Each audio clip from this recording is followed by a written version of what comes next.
Welcome to Nallaseiringappa. இன்றைக்கி நம்ம எபிசோடில் வந்து ரொம்பவே இன்ட்ரெஸ்டிங்காக ஒரு ஸ்நாக் ரெசிபி தான் வந்து பார்க்க போகிறோம். எல்லடை வந்து எப்படி செய்கிறது அப்படின்றது பார்க்கலாம். வெறும் 10 மினிட்ஸ் தாங்க ஆகும். ஸோ ஃபஸ்ட்டு வந்து அதுக்கு தேவையான பொருட்கள் வந்து என்னென்ன அப்படின்றத பார்த்துடலாம். 2 கப்பு வந்து அரிசி மாவு எடுத்திருக்கேன். 1/4 கப்பு வந்து உளுந்து எடுத்திருக்கேன். லைட்டாக வந்து ரோஸ்ட் பண்ணி வச்சுருக்கேன். பொட்டுக்கடலை வந்து பார்த்தீங்கன்னா 1/4 கப்பு வந்து எடுத்திருக்கேன். அதே மாதிரி கருவேப்பிலை வந்து ஒரு 2 கொத்து எடுத்து அதை பொடியாக வந்து நறுக்கி வச்சுருக்கேன். 1 ஸ்பூன் வந்து மிளகு எடுத்திருக்கேன். அதே மாதிரி வந்து பார்த்தீங்கன்னா 2 ஸ்பூன் வந்து எள்ளு வந்து எடுத்திருக்கேன். 1 ஸ்பூன் வந்து ஜீரா எடுத்திருக்கேன். ஒரு 1/2 ஸ்பூன் வந்து பெருங்காயம் எடுத்திருக்கேன். அதுக்கப்புறமா வேர்க்கடலை வந்து 1 ஸ்பூன் வந்து எடுத்து வச்சுருக்கேன், தோலை எடுத்தது. ஒரு 2 ஸ்பூன் வந்து கடலைப்பருப்பை வந்து ஊற வச்சுருக்கேன். ஒரு 5 காஞ்ச மிளகாய். அதுக்கப்புறமா வந்து பார்த்திங்கன்னா 2 ஸ்பூன் வந்து நெய். ஸோ ஃபஸ்ட்டு நம்ம எப்படி செய்கிறது அப்படின்றத வந்து பார்த்துடலாம். ஒரு பாத்திரம் வந்து எடுத்துக்கோங்க. அதில் ஃபஸ்ட்டு வந்து அரிசி மாவை வந்து ஆட் பண்ணிவிடுங்க. இதில் வந்து பார்த்திங்கன்னா நான் வந்து உளுந்தையும் அதுக்கப்புறமா வந்து பொட்டுக்கடலை இது ரெண்டையுமே வந்து ரொம்ப ஃபைன் பவுடராக வந்து அரைக்க போகிறேன். ஸோ அதையும் அரைச்சி நம்ம வந்து ஆட் பண்ணிடலாம். இப்போ வந்து பார்த்திங்கன்னா நம்ம ஃபைன் பவுடர் வந்து ரெடி ஆகிடுச்சு.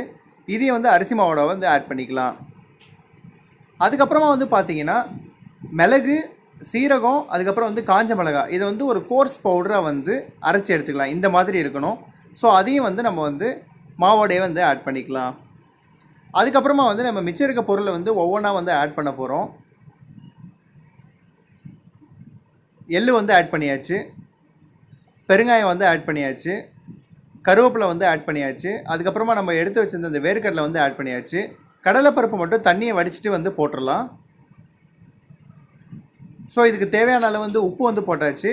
2 ஸ்பூன் வந்து நான் சொன்ன மாதிரி நெய்யும் வந்து ஆட் பண்ணிட்டேன். ஃபஸ்ட்டு இதை வந்து நம்ம வந்து பிசைஞ்சிக்கலாம். இது பிசைஞ்சால் வந்து கொஞ்சம் திப்பியாக வந்து இருக்கும். நம்ம நெய் ஊற்றி பிசைஞ்சதுக்கப்புறமா இந்த மாதிரி இருக்கும், பார்த்துக்கோங்க. அதுக்கப்புறம் வந்து பார்த்திங்கன்னா நம்ம டோட்டலாகவே இதுக்கு வந்து ஒரு 200 ml தான் வந்து தண்ணி யூஸ் பண்ண போகிறோம். ஸோ கொஞ்சம் கொஞ்சமாக வந்து தண்ணியை ஆட் பண்ணி இந்த மாதிரி ஒரு கன்சிஸ்டன்சிக்கு வந்து நம்ம மாவை வந்து பிசைஞ்சு வந்து எடுத்துக்கலாம். ஸோ அடுத்ததாக வந்து பார்த்திங்கன்னா நான் இந்த மாதிரி குட்டி குட்டியாக வந்து பால்ஸாக வந்து உருட்டி எடுத்துக்கிட்டேன்.